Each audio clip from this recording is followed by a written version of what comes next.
ফজরের নামাজের পর সূর্য ওঠার আগে যদি কোনো ব্যক্তি 100 বার এই তাসবিহটি পাঠ করে, আল্লাহর প্রিয় রাসূলুল্লাহ বলেছেন, সেই ব্যক্তির রিজিক কখনো কম হতে পারে না।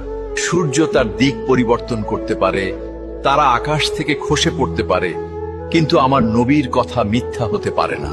তাসবিহটি হলো সুবহানাল্লাহি ওয়া বিহামদিহি, সুবহানাল্লাহিল আলিয়্যিল আযীম ওয়া বিহামদিহি আস্তাগফিরুল্লাহ। আসসালামু আলাইকুম ওয়া রাহমাতুল্লাহি ওয়া বারাকাতুহু। আল্লাহ তাআলার অসীম দয়া ও মেহেরবান আল্লাহ রাব্বুল আলামিন কারো কোনো দোয়াই কবুল করতে বাকি রাখে না ইনশাআল্লাহ। আসসালামু আলাইকুম ওয়া রাহমাতুল্লাহি ওয়া বারাকাতুহু। আল্লাহ তাআলার অসীম দয়া ও মেহেরবান আল্লাহ রাব্বুল আলামিন কারো কোনো দোয়াই কবুল করতে বাকি রাখে না ইনশাআল্লাহ।